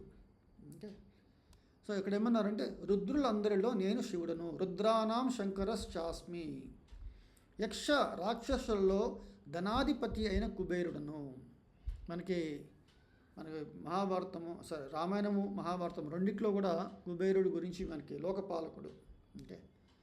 సో యక్ష అధిపతి మనకి శిఖండి, ఆయన ఒక అంటే ఇంతవరకు స్త్రీగా జన్మించి పురుషుడిగా రావడానికి కూడా మనకి ప్రస్తావనలో వస్తుంది యక్షులు. ఆ యక్షులు ఎవరి కింద పనిచేస్తున్నారంటే కుబేరుడు. అలాగే మనకి చాలా మన లీలల్లో కూడా కుబేరుడు ఎలాగైతే అర్జునుడికి అస్త్రాలు ఇచ్చారు, అలాగే రామాయణంలో కూడా రావణాసుడి యొక్క అగ్రజుడు కుబేరుడు. సో వైశ్రవానుడు యొక్క పుత్రుడు అని చెప్తుంటారండి అలాగా. సో ఇక్కడ యక్షులు రాక్షసులు వీళ్ళందరిలో అధిపతి ఎవరంటే కుబేరుడు. సో కృష్ణుడు అంటే నేను కుబేరుడను. అలాగే వసువులు, సో వసువులు ఉన్నారు, దానిలో ఆ వసువు అందరిలో కూడా అగ్ని మన మూలము. అలాగే పర్వతములు, మేరు పర్వతము, ఈ మేరు పర్వతం గురించి మనకి పురాణంలో చెప్పుంది. అంత గోల్డెన్ మౌంటైన్ అన్నమాట, బంగారంతో సంపూర్ణ బంగారం అన్నమాట. ఈ మేరు పర్వతం ఎట్లా ఉంటుందంటే ఈ యొక్క భరత ఖండం అంటే మంది కాదండి, ఇక మిడిల్ ప్లానెటరీ సిస్టమ్ అన్నమాట. దానిలో 7 దీపాలు ఉన్నాయి, జంబూ ద్వీప, లక్షద్వీప, ఇట్లాగా 7 దీపాలు. ఆ 7 దీపాల మధ్యలో అంటే జంబూ ద్వీపము, ఆ జంబూ ద్వీపం మధ్యలో మేరు పర్వతం ఉంటుంది అన్నమాట. సో ఆ మేరు పర్వతము ఎంత హైట్ ఉంటుందంటే ఆ మేరు పర్వతం యొక్క బీజ్ తీసుకొని, అంటే దాన్ని ఏమంటారు, సర్కిల్కి అంటే సెంటర్ రేడియస్ తీసుకొని చాలా గ్రహాలు కూడా తిరుగుతున్నాయి అన్నమాట. అంత గొప్పగా మన శాస్త్రాలు చెప్పారు. ఇదంతా వేదిక్ కాస్మాలజీ. సో దాని గురించి ఎవరికైనా ఇంట్రెస్ట్ ఉన్నప్పుడు మనకి చాలా పుస్తకాలు ఉన్నాయన్నమాట. సో 24వ శ్లోకంలో పురోదశాం చ ముఖ్యం మాం విద్ధి పాద బృహస్పతిం సేనానినామహం స్కందః సరసామస్మి సాగరః. పురోదశాం చ ముఖ్యం మాం, ఓ అర్జున, పురోహితులలో ముఖ్యుడైన బృహస్పతిగా నన్ను ఎరుగుము. సేనా నాయకులలో కార్తికేయుడను, జల నిధులలో నేను సముద్రుడనై ఉన్నాను. ఓకే, ఇక్కడ ముఖ్యం మాం అన్నారు. మళ్ళీ చూడండి, ముఖ్యమైనవి ఏంటంటే పురోహితుల్లో. ఇప్పుడు స్వర్గాధిపతి ఎవరంటే ఇంద్రుడు. ఇంద్రుడి యొక్క ఓకే కింగ్ ఆయన ఉంటారు. అంటే కింగ్కి పురోహితులు ఉంటారు, కుల గురువు. అలాగే ఈ దేవతల అందరికీ అధిపతి అయిన ఇంద్రుడికి ప్రీస్ట్ ఎవరంటే బృహస్పతి. అందుకే ఇక్కడ కృష్ణ భగవాన్ ఉన్నారో వాళ్ళ పురోహితులందరిలో బృహస్పతిని తెలుసుకోవాలి. అలాగే సేనా నాయకులు, కమాండర్ ఇన్ చీఫ్, ఈ దేవతలందరికీ కమాండర్ ఇన్ చీఫ్ ఎవరంటే కార్తికేయుడు, స్కంద అన్నారు. ఓకే, ఇక్కడ ఓకే ఈయనకి పెద్ద ఒక లీల కూడా ఉందండి. అంటే మన కార్తికేయుడు ఎలా జన్మించారు, ఎలాగా ఆయన దేవతలందరికీ సేనా నాయకుడు అయ్యారు. ఓకే, ఒక అసురులను సంహరించడానికి శివ పార్వతులకి జన్మించారు. ఇంద్రుడు ఆయనకి కీర్తిస్తూ ఓకే స్తుతించి కార్తికేయుడిని మా అందరికీ రక్షకుడిగా సేనా నాయకత్వాన్ని స్వీకరించాలని కోరాడనమాట. సో కార్తికేయుడు దానికి సమ్మతించి ఇంకా అప్పటి నుంచి ఎప్పుడైనా దేవదానవుల యుద్ధంలో జరుగుతున్నారంటే కార్తికేయుడు ఉంటారనమాట, అంటే కమాండర్ ఇన్ చీఫ్. అలాగే జల నిధులు, ఇప్పుడు మనకి సరస అంటే వాటర్, ఎక్కడైతే రిజర్వాయర్స్ ఉంటారో వాటిలో అందరిలో గొప్పది ఏంటంటే సముద్రుడు అని చెప్పొచ్చు అనమాట. సో అట్లాగే 25వ శ్లోకంలో మహర్షినాం భృగురహం గిరామస్మ్యేకమక్షరం యజ్ఞానాం జపయజ్ఞోస్మి స్థావరానాం హిమాలయః. మహర్షులలో నేను భృగువును. ఇప్పుడు మనము బ్రహ్మ యొక్క ఆయన సృష్టిలో రకరకాల జీవరాశులు జన్మించారు. మొదట సనక సనందన సనత్ కుమారులు, అలాగా రకరకాల ప్రజాపతులు, ఋషులు, సప్త ఋషులు, ఇట్లాగా మనం చాలా చెప్పుకోవచ్చు. ఇక్కడ కృష్ణుడు చెప్తున్న మహర్షుల గురించి ప్రస్తావిస్తూ అందులో భృగువు చాలా పవర్ఫుల్ అన్నమాట. ఆయన అందరికంటే ముఖ్యుడు. అందుకని ఇక్కడ మహర్షులలో నేను భృగువుని. అలాగే ధ్వని ప్రకంపనలో దివ్యమైన ఓంకారమును, ఒక సౌండ్, ఇప్పుడు మనకి సౌండ్ అని ఎట్లా మనకి ఇక్కడ చాలా ప్రస్తావన చేయొచ్చు మనము. ఈ సృష్టి మూలము సౌండ్ నుంచి ఉద్భవించింది అన్నారు. ఓకే, ఒక పెద్ద సౌండ్ మనకేమైనా బిగ్ బ్యాంగ్ థియరీ కూడా చెప్తుందన్నమాట. ఒక పెద్ద ప్రకంపనము జరిగింది, ప్రస్ఫోటం అంటారు కదా, ప్రస్ఫోటము తెలుగులో కూడా. ఓకే, పెద్ద బ్లాస్ట్ జరిగింది. అక్కడి నుంచి మనకి చాలా వెలుగు, హీట్, దానివల్ల ఈ మొత్తము యూనివర్స్ అనేది ఏర్పడింది అంటారు. కానీ అట్లా జరగడానికి మూలం ఏంటి అనేది శాస్త్రవేత్తలకు తెలియదు, సైంటిస్టులకు ఎవరికి తెలియదు. ఓకే, కానీ ఆ ధ్వని నుంచి వచ్చింది అనేది మన శాస్త్రాలు చెప్తున్నాయి. ఎట్లాగా అంటే అది దివ్యమైన ధ్వని. ఆ దివ్యమైన ధ్వని ఎక్కడంటే ఓంకారము. అది మనకి ఇక్కడ కృష్ణుడు అంటున్నారు, ఆ ధ్వని ప్రకంపనలో దివ్యమైన ఓంకారమును నేను అని. అంటే నన్ను ఉద్దేశిస్తూ చేసే ధ్వని. అలాగే యజ్ఞములలో జప యజ్ఞోస్మి, పవిత్ర నామ జప యజ్ఞము. ఇప్పుడు చాలామంది మనకి చిన్న చిన్న సంస్కారాలు చేస్తూ ఉంటారు. ఉపనయన సంస్కారము, వివాహ సంస్కారములు, లేకపోతే ఇంట్లో కొన్ని పూజా విధానాలు చేస్తుంటారు. మనకి ఆంధ్రప్రదేశ్లో సత్యనారాయణ స్వామి వ్రతము ఎక్కువగా, అంటే ఏదైనా వివాహ సమయంలో కానీ, గృహప్రవేశం, వీటన్నిటిలో కూడా. కానీ మనకి ఆచార్యులు మనకి చెప్పారు ఏంటంటే ఇవన్నీ మనం ఇంట్లో హోమాలు ఎన్నో చేస్తాము, దానివల్ల ఫలితం అనేది కొంచెం ఉంటుంది అంతే. అంటే కన్సోలేషన్ ప్రైజ్ వస్తుందన్నమాట. ఇప్పుడు మనము ఏదైనా ఒక క్రీడ, ఒక గేమ్లో కానీ, ఒక ఎగ్జామ్స్లో కానీ టాపర్గా రావాలనుకుంటాము. అలా రావాలనుకున్నప్పుడు మనకి జనరల్గా ఏం చేస్తామంటే ఒక కోచింగ్ సెంటర్కి వెళ్తాము, లేకపోతే ప్రీవియస్ సంవత్సరంలో ఎటువంటి క్వశ్చన్లు అడిగారు వాటిని అన్నింటినీ మనము తిరగవేసి అర్థం చేసుకొని మనం చాలా ప్రిపరేషన్ చేస్తాం అన్నమాట. సో ఇప్పుడు మనం ఏదైనా కార్యక్రమం చేసినప్పుడు దాని యొక్క ఫలాపేక్ష ఉంటుంది, ఫలశ్రుతి అంటారు. అందుకే ఇదన్నీ చేయడం వల్ల మీకు ఎటువంటి శుభము లాభము కలుగుతుంది అని బ్రాహ్మణోత్తములు మనకు చెప్తుంటారు. మనకి దీని యొక్క ప్రామాణికం ఎక్కడి నుంచి వస్తుందంటే శాస్త్రాలు. ఈ శాస్త్రాల్లో ప్రత్యేకంగా కలిసంతరణ ఉపనిషత్తులో చెప్పారన్నమాట. హరే కృష్ణ కృష్ణ కృష్ణ హరే హరే, హరే రామ రామ రామ హరే హరే ఇతి షోడశకం నామ్నాం కలికల్మషనాశనం నాతః పరతరోపాయ సర్వవేదేషు దృశ్యతే. ఇంతకంటే మనకి ప్రధానం అంటే ప్రామాణికం అనేది ఇంక అవసరం లేదు.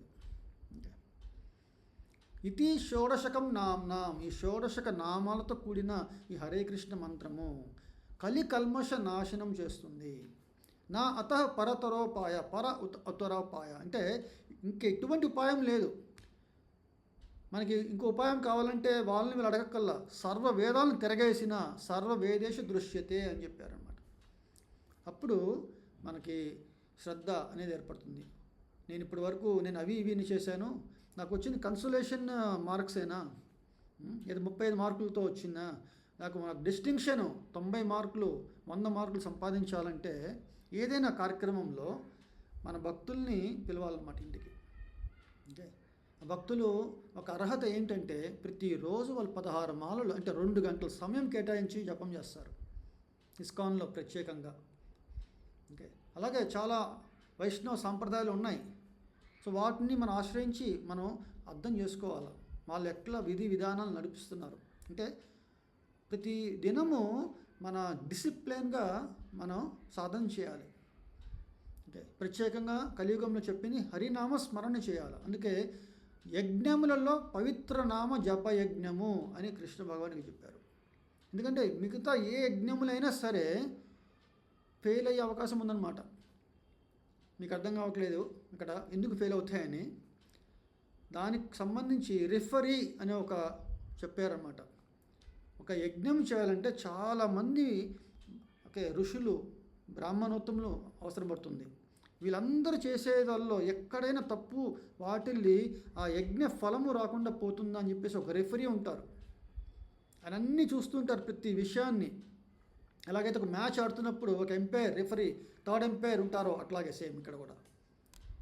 అండ్ ఇదంతా అయిపోయిన తర్వాత యజ్ఞం ఫలితం రావడానికి వాళ్ళు ఒక అశ్వమును లేదా ఒక గవాలంబం అన్నారు, అంటే ఒక గోవును వాళ్ళు బలి ఇస్తారన్నమాట. అంటే హోమంలో వేస్తారు. ఒక ముసలిది వెంటనే ఆ యొక్క జీవికి, ఆ అశ్వము కానీ ఆ గోవు కానీ వెంటనే పునర్జన్మ వస్తుందన్నమాట. మంచి ఒక కొంతమంది మనుష్య జన్మ వస్తుందన్నారు, కొంతమంది యూత్ఫుల్ అంటే ఒక యవ్వనంతో ఉన్న ఒక శక్తివంతమైన మళ్ళీ శరీరం ఏర్పడుతుంది. అంతేగాని ఇక్కడ మనం చంపడం లేదు. ఎట్లాగైతే మనం హాస్పిటల్లో ఒక సర్జరీ చేస్తాము, చంపడానికి కాదు కదా సర్జరీ చేసేది, బతికించడానికి. సో యజ్ఞం అనేది అటువంటి క్రతువు అనమాట. ఎందుకు చేస్తున్నారు ఆ యజ్ఞము అనేది సంపూర్ణ సాఫల్యమైందా లేదా, దేవతలు ప్రీతి చెందారా లేదా, సో వాళ్ళ నుంచి మనకి కావాల్సిన ఒక ఫలాపేక్ష ఏదైతే ఉందో ఫలశ్రుతి లభిస్తుందా లేదా అనేది. అంటే అటువంటి కష్టతరమైనవి యజ్ఞాలు. కానీ ఇక్కడ పవిత్ర నామ జపయజ్ఞంలో ఎటువంటి వారైనా సరే, పిల్లలైనా సరే, ఈవెన్ ప్రభుపాదులు ఉన్నారు, చెట్టు చేమ కూడా మనం హరినామ స్మరణ చేస్తున్నప్పుడు అవి కూడా ఆలకిస్తుంటాయంట. కొంతమంది దీని గురించి సైంటిఫిక్గా చాలా చేశారండి రీసెర్చ్. సో వాళ్ళు చెప్తున్నారు, ఎప్పుడైతే మేము గోశాలకు వెళ్ళి జపం చేస్తున్నామో ఆ గోవులు ఎంతో ఆనందంగా పాలు ఎక్కువిస్తున్నాయంట. ఇదేదో మనం చెప్పచ్చు మైథాలజీ అనో ఏదో మూఢనమ్మకం అని చెప్పచ్చు, కానీ జరుగుతున్న మన ఎక్స్పీరియన్స్ అనమాట అది. మరి ఎక్స్పీరియన్సే కాకుండా ఇక్కడ కృష్ణ భగవానుడు కూడా చెప్తున్నారు, శాస్త్రాలు కూడా చెప్తున్నారు. శ్రీ చైతన్య మహాప్రభు అన్నారు, నేను అందరిని ఉద్ధరించడానికి వచ్చాను. అప్పుడు బ్రాహ్మణులు లేదా గొప్పవారు వాళ్ళే తీసుకుంటున్నారు. మరి అధముల గురించి పతిత పావనం అని చెప్తున్నాం కదా మనము. మరి అటువంటి ఎవరిని నేను ఉద్ధరించాలి అన్నప్పుడు చైతన్య మహాప్రభు ఆయన ఎంతో ఆలోచించారంటే హరిదాస్ ఠాకూర్ అంటున్నారు, మరి వేరే ఫెయిత్ ఉన్న వాళ్ళు ఉంటారు కదా, కొన్ని అడవుల్లో ఉంటారు కొంతమంది, చాలామంది ఇన్సివిలైజ్డ్, మరి వాళ్ళకి ఎట్లా ఉద్ధారం చేయాలి? చాలామంది జీవరాశులు ఉన్నాయి, వాళ్ళని ఎట్లా ఉద్ధారం చేయాలి? చెట్టు చేమ వాళ్ళని ఉద్ధారం చేయాలి? ఇట్లాంటి క్వశ్చన్లు అడిగారనమాట.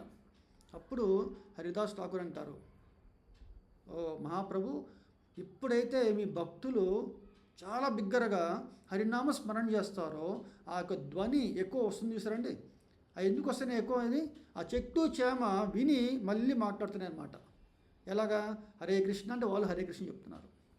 ఇలాగా మహాప్రభుకి ఒక ఉపశమనం కలిగించారన్నమాట. అది నిజమే. ఇదంతా యాక్చువల్గా చెప్పాలంటే ప్రతి జీవరాశుల్లో అచేతనంగా ఉందన్నమాట భగవద్భక్తి.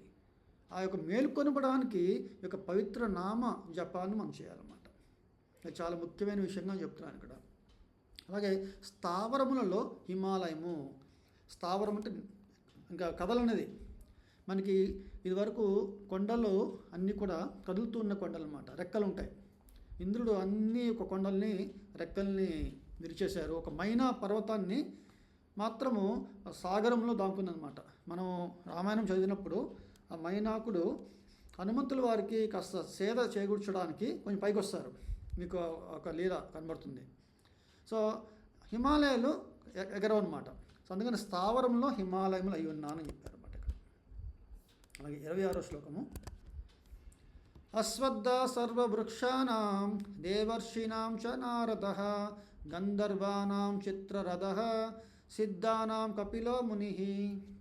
ఇక్కడ వృక్షములలో నేను రావి వృక్షము, బన్నింగ్ ట్రీ, రావి చెట్టు. మనం అందుకే చిన్నప్పటి నుంచి నేను కొన్ని చోట్ల నా ఊర్లో కూడా పెద్ద బన్నింగ్ ట్రీ అండి, అది రావి చెట్టు చాలా పెద్దది. అంటే ఊడలు అంటే ఎంత దూరం విస్తరించి ఉంటుందంటే అందరూ అక్కడ ఏదైనా పెళ్ళి టైంలో కూడా మేము కొండకి నడిచేవాళ్ళం అన్నమాట. అంటే ఊర్లో అందరూ తిరుపతి కొండకి వెళ్ళి దర్శనం చేసుకోవాలి, కొత్తగా పెళ్ళైన జంట. సో ఊర్లో చాలా టెంపుల్స్కి వెళ్ళి ఒక రావి చెట్టు దగ్గరికి వచ్చి అందరు పూజలు చేస్తూ ఉంటారు. సో ఎందుకు రావి చెట్టుని మనం పూజిస్తాము అని మనకి ఒక అవగాహన అనేది లేదు. ఇక్కడ మనం చెప్తాం వృక్షములలో నేను రావి వృక్షమును అంటే చాలా ముఖ్యమైనది అనమాట. ఓకే, సో భగవంతుడి యొక్క ఔన్నత్యాన్ని ఆయన విభూతుల్ని చాటి చెప్పే ఒక గొప్ప వృక్షము అని చెప్పుకోవాలి ఇక్కడ రావి వృక్షము. దేవర్షులలో నారదుడు. సో ఋషులు ఉన్నారు చాలామంది, అట్లాగే దేవతల్లో ఋషులు ఉన్నారు, వాళ్ళలో నారదుడు ముఖ్యుడు. గంధర్వులలో చిత్రరథుడు. అర్జునుడికి మ్యూజిక్ మీద ట్రైనింగ్ ఇచ్చేది కూడా చిత్రరథుడు అనమాట. అందుకే ఆయన అంటారు అమరలోకానికి వెళ్ళినప్పుడు ఇంద్రుడు ప్రత్యేకంగా అర్జున నువ్వు అన్ని విద్యలలో ఆరితేరాలి నాయన, నువ్వు కూడా చిత్రరథుడి దగ్గర ఈ యొక్క మ్యూజిక్ డ్యాన్స్ ఇవి నేర్చుకోమని చెప్తారన్నమాట. సో అక్కడ ఈ యొక్క గంధర్వుల గురించి మనం చెప్పారు. అలాగే సిద్ధులు కపిలుడు. సో కపిలుడు కృష్ణుడి యొక్క అంశ, అంటే ఆయన అవతారం అన్నమాట. సో ఆయన సిద్ధాశ్రమము అని కూడా మనకుంది భారతదేశంలో. ఎక్కడో బెంగాల్ అక్కడ సంథింగ్ చూశానండి, bay of Bengal, bank of the bay of బెంగాల్లో అక్కడ మధ్య మనకి బెంగాల్లో అక్కడ మధ్యలో వస్తుంది కపిలాశ్రమము. సో ఆయన సిద్ధి చేస్తున్నారు, ఎట్లాగా మన సాంఖ్య యోగంతో మనం సిద్ధి పొందాలి, జ్ఞానము. ఓకే, దాంతో చెప్పారన్నమాట కపిలుడు. అందుకని ఇక్కడ సిద్ధులలో చెప్పారు. సో 27వ శ్లోకము. ఉచ్చైష్టవసం అశ్వానాం విద్ధిమాం అమృతోద్భవం ఐరావతం గజేంద్రానాం నరానాం చ నరాధిపం. అశ్వములలో అమృతము కొరకై సాగర మంతనము కావించిన సమయమున ఉద్భవించిన ఉచ్ఛ్రైశ్రవముగా నన్ను ఎరుగుము.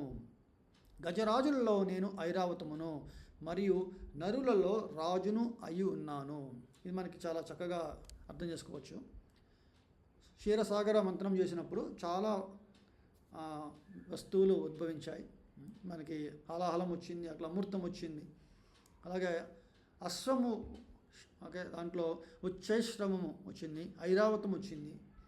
ఇలాగా అన్నీ మనం చూసాము. ఇక్కడ కృష్ణుడు అంటున్నారు వీళ్ళన్నీ ఒక్కొక్క చెప్పినప్పుడు దాని ప్రాముఖ్యమైనవి చెప్తున్నారు అనమాట.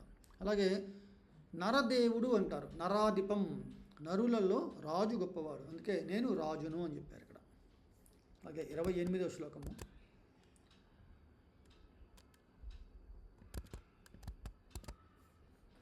ఆయుధానామహం వజ్రం ధేనూనామస్మి కామధుక్ ప్రజనశ్చాస్మి కందర్ప సర్పానామస్మి వాసుకి.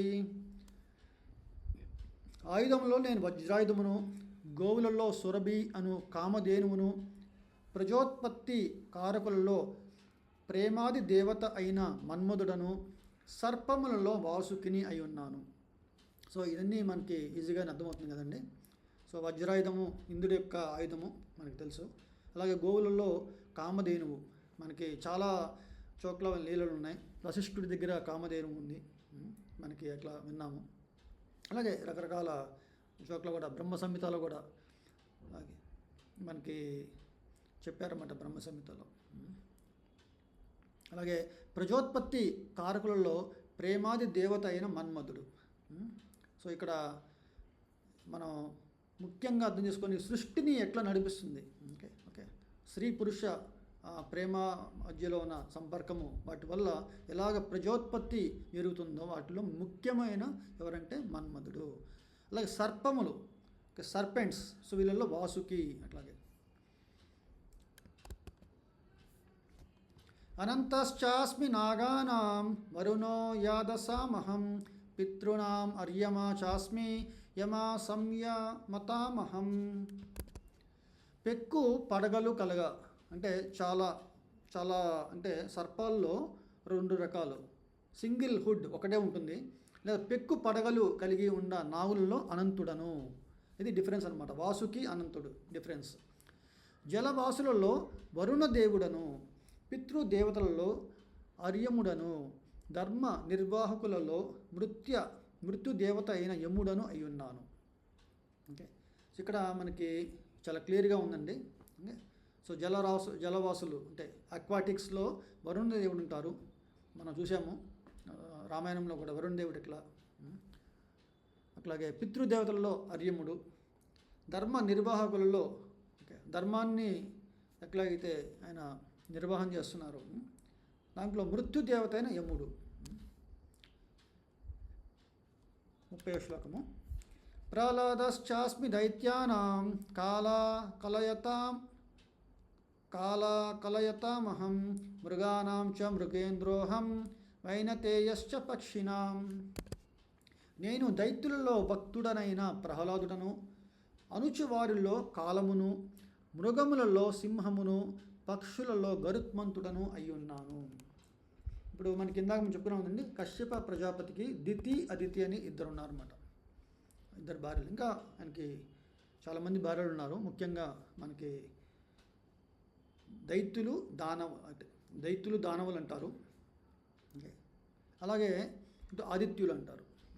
సో దైత్యులలో ఏం చెప్పారు, భక్తుడైన భక్త ప్రహ్లాదుడు. ఓకే, అలాగే అనుచువారిలో అంటే మనము ఏదైనా ఒక ఫోర్స్ కంట్రోల్ చేయాలంటే అణచడంలో కాలము, టైం ఫ్యాక్టర్.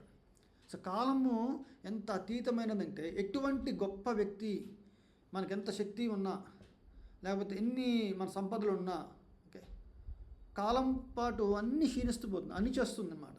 ఓకే, అందుకే కాలం గురించి చెప్పారు. అలాగే మృగములలో సింహము, పక్షుల్లో గరుత్మంతుడు అలా చెప్పారు. ఓకే, సో పవిత్ర మనర్చువానిలో నేను వాయువును, శస్త్రదారుల్లో శ్రీరాముడను, జలచరములలో మకరమును, ప్రవహించు నదులలో గంగా నదిని అయి ఉన్నాను. సో మనకి వాయువు పవిత్రము అంటే ఒక గాలి ద్వారా పునీతమవుతుంది, సూర్యుడి ద్వారా పునీతమవుతుంది, నీరు ద్వారా పునీతమవుతుంది. ఇట్లాంటివి చాలా ఉన్నాయి. ఇక్కడ ఒక దాంట్లో చెప్పారు ఏంటంటే పవతమాస్మి అన్నారు, పవతమాస్మి. సో అంటే పవనము అంటే పవన తనయుడు మనం అంటూ చూసారండి హనుమంతుల వారిని అట్లాగే. సో పవన అంటే అక్కడ వాయువు. అలాగే రాముడు శస్త్ర భృతామహం. సో శ్రీరామచంద్రుడు ఆయన ఎన్నో శస్త్రాలు, ఓకే, అది మన రామాయణం చదివినప్పుడు కూడా చెప్తారు. నేను శివుడు తప్ప అన్యులు ఈ ఈ విధంగా యుద్ధం చేయలేరు అని చెప్తారు అన్నమాట శ్రీరామచంద్రుడు. ఓకే. అలాగే జలచరములలో షార్క్ మకరము, నదులలో గంగా నదిని. ఓకే. ఓ అర్జున, సమస్త సృష్టికి ఆది అంతము మధ్యమును కూడా నేనే. అదే విధముగా నేను శాస్త్రములలో ఆత్మకు సంబంధించిన ఆధ్యాత్మిక విజ్ఞాన శాస్త్రమును, తర్కములలో నేను తత్వ నిర్ణయమును అయి ఉన్నాను. ఇక్కడ చూడండి, సృష్టికి అంటే మళ్ళీ ఇంతకుముందు చెప్పారు సేమ్ అట్లాగే మళ్ళీ ఆది అంతము మధ్యము అన్ని నేనే. అదే విధముగా శాస్త్రాలకు సంబంధించి ఆత్మతత్వ జ్ఞానము చెప్పే శాస్త్రం విజ్ఞాన శాస్త్రము. ఓకే. అందుకే దానికి ఎన్నో జ్ఞానము చెప్తున్నాము మన దైనందిన అంటే మన యూనివర్సిటీస్లో ఎన్నో చెప్తున్నారు. కానీ ఎక్కడైతే సోల్ గురించి ప్రస్తావన చేస్తారో, ఆత్మతత్వం గురించి చెప్తారో అది చాలా ముఖ్యమైనది అర్థం చేసుకోవాలి. ఎందుకంటే మనం చనిపోయినప్పుడు శరీరం అక్కడ ఉంటుంది, మన చేతనము కలిగించేది ఎవరు? అది ఆత్మస్వరూపం. అది వెళ్ళిపోతుంది కదా, అది మనమే. మరి ఆ యొక్క నేను అయిన ఆత్మ గురించి మనం అర్థం చేసుకోవాలి. ఇప్పుడు నా చెయ్యి, నా తలకాయ, నా కళ్ళు, నా ముక్కు, చిన్నపిల్లలు మనము చెప్పడానికి నీ ముక్కు చూపించంటే వెంటనే ఇట్లాగా, నీ చెవులు ఇట్లా చూపిస్తారు. ఓకే. అలాగే మనం తర్కం చేసుకుంటే నేను అని చెప్పినప్పుడు ఎవరు నేను ఇక్కడ అంటే నేను ఆత్మస్వరూపుడిని. అందుకే ఇక్కడ ఆత్మతత్వం గురించి తెలుసుకునే ఆ విజ్ఞాన శాస్త్రము చెప్తున్నారు. తర్కములలో తత్వ నిర్ణయము. Okay. So logic and argument, so వాటిలో కంక్లూజన్ ఇంపార్టెంట్ అన్నమాట. ఓకే. సో దాని గురించి చెప్తున్నారు. అక్షరములలో నేను అకారమును, సమాసములలో ద్వంద్వ సమాసమును, నేను అక్షరమైన కాలమును, సృష్టికర్తలలో బ్రహ్మను అయి ఉన్నాను. మనకి అకారము ఆ అనే పదము ప్రతి వాటిల్లో ఇంచుమించు అంటే చాలా మూలమైన మాట. అన్నిటికంటే బిగినింగ్ వచ్చి అకారము, అందుకే చెప్పారు. అలాగే సమాసము అంటే ద్వంద్వ సమాసము. మన సమాసాలు ప్రభులు ఒక చెప్తారు ఇక్కడ. ఉదాహరణకి రామకృష్ణ పర్పోక్లో ఈ రెండు రిఫరెంట్ పదాలు మన సమాసంలో ఒక ద్వంద్వం అన్నమాట, రామకృష్ణ. సో అట్లాంటి చెప్పినప్పుడు ద్వంద్వ సమాసము చాలా ముఖ్యమైనది. అక్షరమైన కాలము, శరము అక్షరము. ఓకే. శరము అంటే క్షీణించేది, అక్షరం అంటే ఇంకా ఇంకా దానికి ఎటువంటి అతీతంగా చెప్పుకుంటారు చూసారండి, దానికి కాలమును. మళ్ళీ సృష్టికర్తలలో ఎవరంటే బ్రహ్మనై ఉన్నాను. ఇక్కడ సర్వమును మృంగి వేయినటువంటి మృత్యువును మరియు సృష్టించబడనున్న సర్వజీవులకు ఉద్భవమును నేనే అయి ఉన్నాను. స్త్రీల యందలి యశస్సు, వైభవము, మనోహరమగు వాక్కు, జ్ఞాపక శక్తి, బుద్ధి, సహనమును నేనే. ఇక్కడ ఒక చిన్న ఒక అర్థం చేసుకోవాల్సింది, మృత్యు సర్వహరశ్చాహం అన్నారు. అంటే సర్వమును హరించేది ఎవరంటే మృత్యువు. ఆ మృత్యువుని నేనే అంటున్నారు శ్రీకృష్ణ భగవానుడు. అంటే మనము భగవంతుని నమ్మాలా లేదా అని చాలామంది ఎన్నో రకరకాలుగా భాగవిధాలు చేస్తుంటారు. ఓకే. వాళ్ళన్నీ చేయనివ్వండి, చివరికి ఓకే భగవంతుడిని మనం యాక్సెప్ట్ చేసేదంటే మృత్యు టైం అనమాట. రూపాయలు అంటారు ఐ ఆమ్ డెత్ అని కృష్ణుడు అన్నప్పుడు, నువ్వు బతికినంత కాలము భగవంతుడిని మనం ఆరాధించలేదు, కానీ చనిపోయే దశలో ఓకే హిరణ్యకశిపుడు కూడా ఎవరిని చూసినా కూడా ఇంకా ఏమన్నారండి, నేనే భగవంతుడిని, నన్నే నువ్వు పూజించాలి, ఈ మూడు లోకాలకి నేను అధిపతిని. కానీ ఒక్క క్షణంలో ఓకే ఏమైందండి, నరసింహస్వామి ఓకే భక్త ప్రహ్లాదుడి యొక్క ఆయన ఎన్నో తీవ్రమైన ఆయన ఎన్నో బాధలు కలుగజేశారన్నమాట. అట్రాసిటీస్ అన్నారు, అంటే పదం తెలుగులో చెప్పలేకపోతే నేను. ఓకే. సో అటువంటి ఎన్నో ఆపదలు నుంచి భగవంతుడు కాపాడారు. కానీ సాక్షాత్తు నరసింహస్వామి ఉద్భవించినప్పుడు అప్పుడు ఏమైందండి, హిరణ్యకశిపుడు తనకున్న అన్ని వరములు ఎన్నో ఉన్నాయి, నేను ఇంట కాదు, బయట కాదు, గాల్లో కాదు, భూమి కాదు, ఇట్లా ఎన్నో రకరకాలు కోరికలు ఉన్నాయి ఆయన దగ్గర. కానీ నరసింహస్వామి అన్నిటినీ అంటే నెరవేరుస్తూ సింపుల్గా అంటే జస్ట్ తన చేతి వీళ్ళ గోళ్ళతోనే హిరణ్యకశిపుని చంపేశారన్నమాట. సో మృత్యువు ఒక్క క్షణం ఇవ్వాలి ప్రభుపాద వారు చెప్తారన్నమాట. అంటే ఎన్ని ఆయన సంపాదించినా కూడా ఆ యోగమును సంపాదించారు, తపస్సు చేసి. మరి ఏమైంది అక్కడ?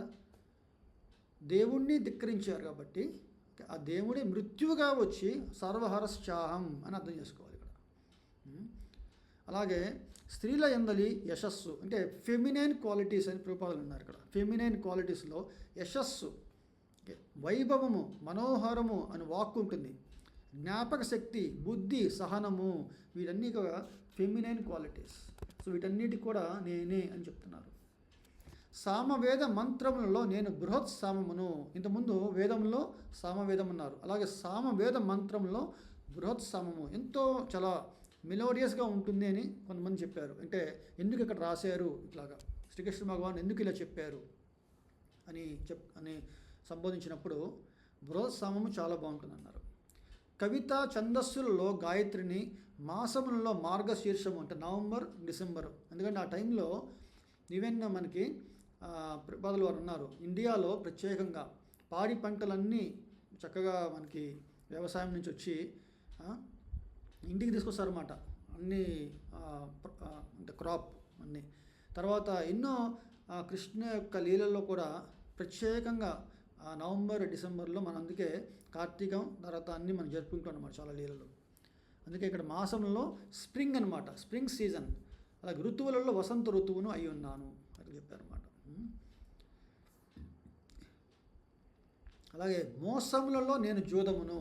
చూసారండి, అంటే గుడ్ థింగ్స్ గురించి మనం అర్థం చేసుకుంటే బ్యాడ్ థింగ్స్లో కూడా టాప్ ఎవరంటే కృష్ణుడే అని చెప్పచ్చు ఇక్కడ. మళ్ళీ అలా మోసం చేసేవాళ్ళు ఉన్నారు. ఓకే, గ్రేటెస్ట్ చీటర్ ఎవరంటే జూదము.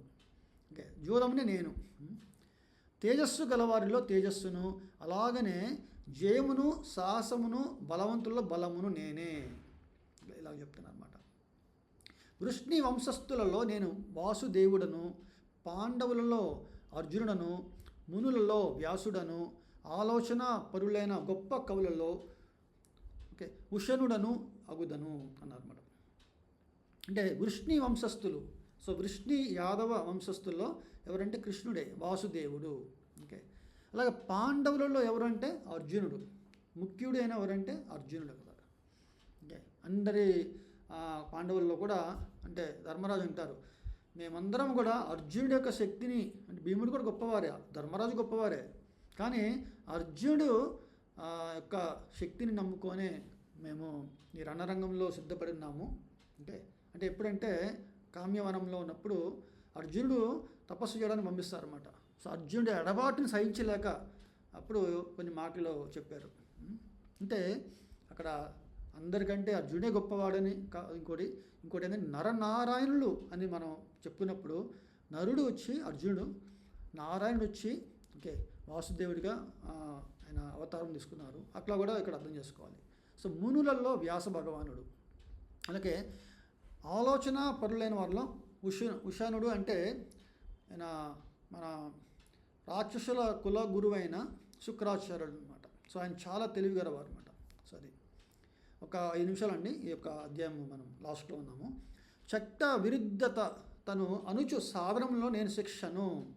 ఇప్పుడు చట్టాన్ని మనము ఎప్పుడైనా విరుద్ధంగా చేసే వాటిని అణచాలంటే ఏం చేస్తారు? శిక్ష వేస్తారన్నమాట. ఓకే, సో దమ, సామ, దాన, భేద, దండ అంటారు. చూసారండి. సో దమనం చేయడం అంటే శిక్ష. అలాగే జయము కోరు వారిలో నేను నీతిని, రహస్య విషయంలో నేను మౌనమును. సో ఎంత సైలెంట్గా ఉంటే మనకి అంత సీక్రెసీ మెయింటైన్ చేయొచ్చు మనం. చాలామంది లూజ్ టాక్ అన్నప్పుడు ఏమవుతుందండి, మన రహస్యము ఏది దాగదనమాట. అంటే చూసారా, సో అట్లాగే రహస్యము విషయంలో నేను మౌనమును, జ్ఞానవంతులలో నేను జ్ఞానమును అయి ఉన్నాను. ఇంకను అర్జున, సర్వజీవులకు జన్మ కారకమైన బీజమును నేనే, స్థావర జంగములైన వస్తువులలో నేను లేకుండా ఏదీను స్థితిని కలిగి ఉండలేదు. అంటే ప్రతిదానికి మూలము కారణం అని చెప్తున్నారు ఇక్కడ. ఓ శత్రుంజయుడా, నా దివ్య విభూతులకు అంతము అనునది లేదు. నేను నీకు తెలిపినదంతయు నా అనంత విభూతుల యొక్క సూచన మాత్రమే. చూసారండి, ఇప్పుడు మనము ఏదైనా అర్థం చేసుకోవాలంటే ఒక ఉదాహరణ చెప్పాలి. మనకి ప్రభుపాదుల వారు ఒక చిన్న ఉదాహరణ చెప్తారు. భగవంతుణ్ణి ఆరాధించని వారు ఎవరు లేరంట ఈ సృష్టిలో. మామూలుగా ఎవరు లేరు. ఎలాగ అర్థం చేసుకోవాలంటే, ఇప్పుడు మనం ఒక సినిమాల్లో చూపిస్తూ ఉంటారు, ఎక్కడో ట్రైబల్ ఉంటారు, వాళ్ళు ఏం చేస్తారంటే ఒక పెద్ద మర్రి చెట్టు లేదా పెద్ద కొండని లేదా సూర్యుడును వీటిని వాళ్ళు ఆరాధిస్తూ ఉంటారు అన్నమాట. ఎందుకంటే గొప్ప వారికి వాళ్ళ దృష్టిలో, అంటే వాళ్ళ దృష్టిలో చాలా గొప్ప అయిన విధానం అన్నమాట, ఒక వస్తువు, ఒక విభూతి. సో అప్పుడు వాళ్ళు కూడా భగవంతుణ్ణి ఇండైరెక్ట్గా వాళ్ళు ఆరాధిస్తున్నట్టు అనమాట. అది ప్రభుపాదుల వారు చెప్పారన్నమాట. సో భగవంతుణ్ణి డైరెక్ట్గా మనం ఎప్పుడైతే యాక్సెప్ట్ చేస్తామో, అది ఎట్లాగా ఆచార్యోపాసనం అంటే ఒక ఆచార్యుల యొక్క శరణు పొంది వాళ్ళ యొక్క దివ్య బోధనలను వినడం వల్ల భగవంతుడి యొక్క విభూతులకి మనకు అర్థమవుతుంది. దివ్య విభూతులను ఇక్కడ చెప్తున్నా. అది ఎట్లా అండి, అంతం అనేది లేదు. సో నేను చెప్పిందంతా అనంత విభూతుల యొక్క సూచన మాత్రమే. అంటే నీకు ఉదాహరణకి ఇవి తెలుసుకోవడానికి చెప్పాను అని చెప్తున్నారు ఇక్కడ. సంపన్నములను సుందరములను వైభవోపేతముల అగు సమస్త సృష్టి విస్తారములు నా తేజోంశము నుండియే ఉద్భవించినవిగా తెలుసుకొనము. మమ తేజోంశ సంభవం అన్నారు ఇక్కడ. ఓకే, అంటే ఒక సూర్యగ్రహము గురించి అశేష తేజ అని చెప్పి చూసారండి. అంటే ఎంత సూర్యరశ్మి ఉంది, ఆ సూర్యరశ్మి నుంచే ఎన్నో గ్రహాలు వాటి యొక్క ఉనికి అన్నమాట. అలాగే ఇక్కడ భగవంతుడి యొక్క తేజోంశం నుండే వీటన్ని సృష్టి మనకు జరుగుతుంది. అంటే అంతా ఆయన శక్తి అన్నమాట. అది మనం అర్థం చేసుకోవాలి. కానీ అర్జున, నా సవిస్తరమైన జ్ఞానమునకు అవసరమేమున్నది? కేవలము నా ఒక అంశం మాత్రము చేతనే నేను సమస్త విశ్వమును వ్యాపించి పోషించుచున్నాను. ఓకే, ప్రభుపాదుల వారు ఇది చాలా ఇంపార్టెంట్ చెప్తారన్నమాట ఈ శ్లోకము. సో మనం ఒక్కసారి అర్థం చేసుకుందామండి. ఈ శ్లోకంలో అథవా బహునైతేన కిం జ్ఞాతేన తవార్జున విష్టభ్యాహం ఇదం కృష్ణం ఏకాంశేన స్థితో జగత్. ఏక అంశ, ఒక్క అంశ మాత్రమే. దీనికి రకరకాలుగా మనం అర్థం చేసుకోవచ్చు. ఆచార్యులు మనకి ఏకపాద విభూతి, అది వచ్చి భౌతిక జగత్తు. అంటే మన మహావిష్ణువు నుంచి ఎన్నో బ్రహ్మాండాలు ఉద్భవించి ఆ యొక్క బ్రహ్మాండంలో ఎన్నో జీవరాశులు వాళ్ళ యొక్క ఉద్భవం జరుగుతుంది. ఎందుకంటే వాళ్ళ ప్రేరణ ఏంటంటే నేను అనుభవించాలి, భోగించాలి అన్న తత్వం. నేను నాది అనే ఒక మోహితులైన ఉన్న వాళ్ళందరికీ ఈ యొక్క భౌతిక జగత్తులో వాళ్ళకి నివాస యోగం అనమాట. సో వాళ్ళకి మళ్ళీ భగవద్ధామాన్ని చేరుకునే ఒక అవకాశం కూడా కల్పిస్తూ ఓకే ఈ యొక్క గ్రంథాలు మనకి ఇచ్చారన్నమాట. ఓకే, కృష్ణ ఉపదేశం మనకు అందించారు. ఎవరైతే అర్థం చేసుకుంటారో ఇక్కడ ఓకే నేనున్న ఇదంతా కూడా ఒక అంశం మాత్రమే, ఒక అంశం. మరి మిగతా త్రిపాద విభూతి ఎక్కడ ఉందంటే అది వచ్చి వైకుంఠ ధామము, పరంధామము అని చెప్పారన్నమాట. సో ప్రభుపాదులు దీనికి ఉదాహరణ ఏం చెప్పారంటే, ఇప్పుడు మన పెద్ద ఒక స్టేట్ ఉందండి. ఈ స్టేట్లో ఒక పెద్ద సిటీ. ఈ సిటీలో 3/4 మొత్తం అందరు బయట ఉంటారు, సివిలియన్స్ అంటారు. కానీ ఒక జైలు ప్రదేశం ఉంటుంది, ప్రిజన్ హౌస్, జైలు. ఆ జైల్లో ఎవరైతే శిక్ష అర్హులో వాళ్ళు ఉంటారు అన్నమాట. వాళ్ళు ఎంతమంది ఉంటారండి? బయటతో పోలిస్తే ఏదో కొద్ది భాగం మాత్రమే ఉంటారు. సో అలాగే ఈ అనంత కోటి విశ్వంలో మనము ఎలాగైతే ఒక సూర్యుడు మనం వచ్చినప్పుడు ఒక ఆవిరి తీసుకొని ఒక సముద్రం నుంచి క్లౌడ్స్ ఏర్పడతాయి. ఒక చోట ఎక్కడో మూలన ఒక మనకి మబ్బులు కనబడతాయి. అంటే మొత్తము మనకి ఆకాశంలో ఎక్కడో ఒక మూల మాత్రమే ఒక మబ్బులాగా కనబడుతుంది. ఆ మబ్బు ప్రదేశం వచ్చి ఈ భౌతిక జగత్తు, అది ఒక అంశం మాత్రమే. అక్కడ ఎవరుంటారు? మాయాశక్తితో నిర్మించబడిన ఈ భౌతిక జగత్తులో మనలాంటి కండిషనల్ బద్ధ జీవులు ఉంటారన్నమాట. ఎందుకు బద్ధ జీవులు? మనము ఎప్పటికీ నేను నాది నా భోగమే ఎప్పుడైతే అని ఆలోచిస్తుంటారో స్వార్థ చింతనతో ఉంటారో. కానీ నిజమైన స్వార్థము ఏంటి అంటే నతే విదుహు స్వార్థగతిం హి విష్ణుం అన్నారు. కానీ దురాశయా హి బహిరర్థమానిన అని మనకు శాస్త్రం చెప్తుంది అన్నమాట భాగవతంలో. అంటే దురాశయ అంటే దురాశ పరులు. ఎట్లా అంటే ప్రతిదీ చూసిందల్లా ఇది నాకే సొంతము, నేనే అనుభవించాలి, నా దగ్గర ఉండాలి అని తత్వం ఏర్పడుతుంది. చూసారండి, అది అని ఎప్పుడైతే ఈ సృష్టి యొక్క మూలము భగవంతుడు, ఈ సృష్టిలో ఉన్నవన్నీ ఆయన భగవంతుడికి ఐశ్వర్యము, ఆయన శక్తి అని మనం ఎప్పుడైతే మనకి ఒక అవగాహన ఏర్పడుతుందో, ఒక సాధు సాంగత్యం వలన మాత్రమే లభ్యమవుతుందండి. ఆ భాగ్యం అనేది గురువుల యొక్క వాళ్ళ దివ్య బోధనలు మనం విన్నప్పుడు, ఆచార్యులు ఒక ఆశ్రయం పొందినప్పుడు మాత్రమే మనకు మహద్భాగ్యం కలుగుతుంది. ఈరోజు మనకు 10వ అధ్యాయము 42 శ్లోకాలు మనం చదివిన తర్వాత మనలో కలగాల్సిన ఒక శ్రద్ధ అనేది ఏంటంటే, భగవంతుడు అనంతము, ఆయన విభూతులు ఆయన చెప్పారు కదండి శ్రీకృష్ణ భగవానుడు దివ్య మహోపేతములైన అన్నారు. సో ఇన్ని దివ్యమైన ఐశ్వర్యముల గురించి చెప్పడం కుదరదు, అందులో ప్రధానమైన చెప్తున్నాను. ఇవన్నీ మనం విన్నాక నేను ఏం చూస్తున్నానో ప్రతిదీ మూలం ఎవరు అంటే శ్రీకృష్ణుడు, సర్వకారణ కారణం అని ఎప్పుడైతే ఆ శ్రద్ధ మనకు ఏర్పడిందో ఇమ్మీడియట్గా భగవంతుడి మీద మనకి భక్తి, ఆకర్షణ, భగవంతుడి యొక్క ఆయనకి సేవ చేయాలన్న ఒక సంకల్పం ఏర్పడుతుంది. నేను ఎంతోమందికి దాసుడిన చేస్తున్నాను. ప్రపదలు అంటారు, ఎవరు కూడా దాసత్వంగా ఉండకుండా ఉండలేరు. ప్రతి ఒక్కరికి ఒక లీడర్ కావాలి, ఒక లైఫ్లో ఒక రోల్ మోడల్ కావాలి. చూడండి, ఎవరైనా సరే చూడండి, వాళ్ళు ఒకరిని సేవిస్తుంటారు, వాళ్ళకి ఒకరిని సేవిస్తుంటారు. ఈ సృష్టి మొత్తం అట్లా నడుస్తుంది. సో మనము ఎవరిని సేవించాలనుకుంటున్నాము, మన యొక్క ఇంట్రెస్ట్ మేరకు. నేను పలానా ఆఫీస్కి వెళ్తాను ఎందుకంటే వాళ్ళు మంచి శాలరీ ఇస్తారు, నేను పలానా ఆఫీస్కి వెళ్తాను వాళ్ళు మంచి శాలరీస్ ప్యాకేజెస్ ఉంటాయి. కానీ మనము ఎప్పుడైతే ఆధ్యాత్మిక భావన ఏర్పడుతుందో, మూలం ఎవరంటే సర్వకారణ కారణం శ్రీకృష్ణ భగవానుడు, నేను ఆయన్ని ఆశ్రయం పొందాలి అనే ఒక సంకల్పం ఏర్పడుతుంది. అప్పుడు మనము అందరం కూడా భగవన్ నామస్మరణ, హరే కృష్ణ కృష్ణ కృష్ణ హరే హరే, హరే రామ రామ రామ హరే హరే. సో ఇలాగ మనము ఆర్తితో మనము ఎప్పుడైతే నామ జపం చేస్తామో అప్పుడు భగవంతుడి యొక్క దివ్యత్వం గురించి వినడమే కాదు, మనలో ఒక తెలియని ఒక భావం అనేది ఏర్పడుతుంది అన్నమాట.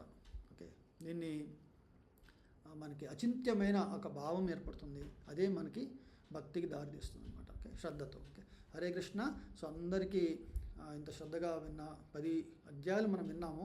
అందరికి నా నమస్కారాలు. సో అందరూ ఒకసారి గ్రంథరాజ్ శ్రీమద్ భగవద్గీతకి జై, సమవేత గౌర భక్త వృందికి జై. All glories to Shri guru and Shri Gauranga. All glories to Srila ప్రభుపాదకి జై. హరే కృష్ణ కృష్ణ కృష్ణ హరే హరే, హరే రామ రామ రామ హరే హరే. హరే కృష్ణ. సో మళ్ళీ వచ్చే వారం మనం కలుద్దామండి. హరే కృష్ణ. హరే కృష్ణ. హరే కృష్ణ. హరే కృష్ణ. హరే కృష్ణ. హరే కృష్ణ.